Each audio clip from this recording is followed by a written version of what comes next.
Bonsoir à tous, bienvenue à ce flash d'information. Le 10 mars 2021, la Côte d'Ivoire perdait l'un de ses illustres fils, le Premier ministre Ahmed Bakayoko. Ce 10 mars 2022 marque donc le premier anniversaire de son décès. Une cérémonie de prière en sa mémoire est organisée à la grande mosquée de la Riviera Golf à Cocody. Le président de la République, Alassane Ouattara, et plusieurs membres du gouvernement ont pris part à ce moment de recueillement et de prière pour le repos de l'âme de l'ancien Premier ministre. Voilà, la nouvelle est tombée brutale et c'était le mercredi 10 mars 2021, le décès de l'ancien Premier ministre Ahmed Bakayoko. Un an après ce départ, la rédaction de RTI 1 se souvient de l'homme, alors que le 4 mars dernier, la phase 5 du dialogue politique a refermé ses portes avec pour la toute première fois une signature à l'unanimité. Le dossier politique de ce 20h nous rappelle Ahmed Bakayoko, l'homme du dialogue politique. Sachez qu'il aurait eu 57 ans s'il était encore vivant.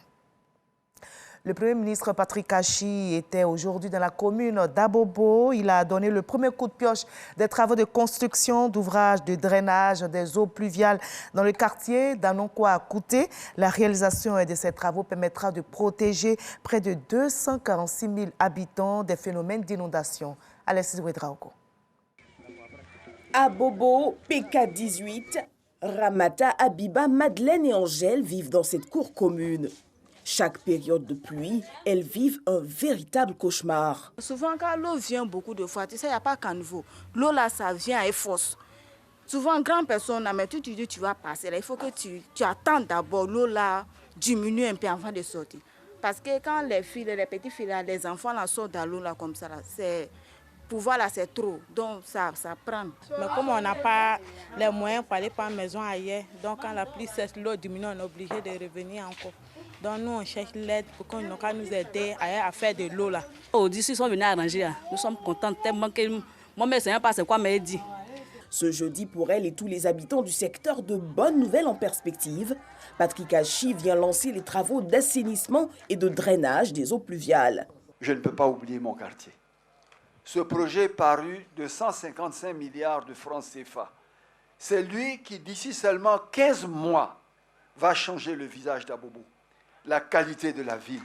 Saluant l'important soutien des partenaires au développement dans la Banque mondiale, le Premier ministre explique aux populations la nécessité de certains déplacements.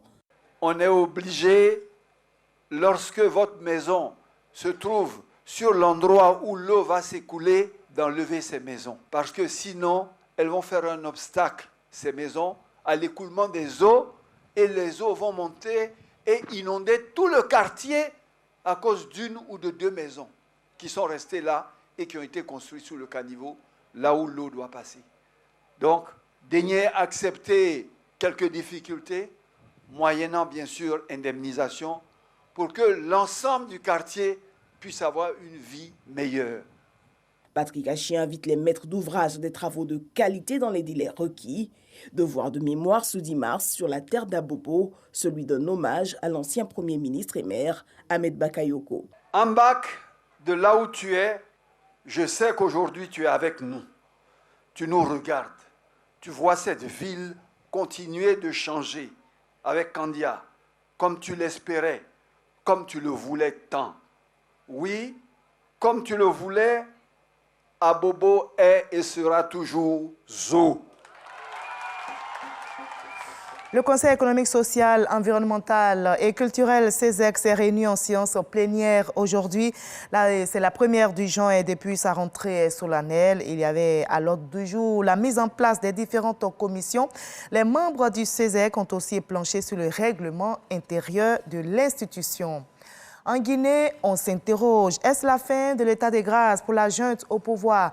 Retenez que 58 partis politiques, dont l'UFDG de Cellou Dalein Diallo, dénoncent des dysfonctionnements qui, selon eux, entravent la conduite réussie de la transition. Ils estiment que la junte tarde à accomplir les actions nécessaires pour un retour à l'ordre constitutionnel. Ces partis ont signé une déclaration commune. Ils décrivent, entre autres, le manque d'inclusion et de dialogue et exigent la publication de la liste complète des membres du CNRD pour savoir qui est aux commandes de l'État. Triste décor en Ukraine. Cela fait plus de 15 jours que les armes crépitent dans le pays. Les forces russes resserrent leur étau autour de la capitale Kiev et rejettent les accusations des crimes de guerre au lendemain du bombardement d'une maternité dans la ville assiégée de Mariupol. Sur le front diplomatique, des pourparlers entre chefs de la diplomatie ukrainienne et russe ont eu lieu en Turquie ce jeudi et les dirigeants de l'UE se rencontrent pour un sommet. Allez, on s'arrête ici pour ce Flash Info. Juste après donc ce Flash, suivez l'info régionale pour avoir toutes les nouvelles de nos régions ici en Côte d'Ivoire. Et moi, je vous retrouve à 20h avec le même plaisir.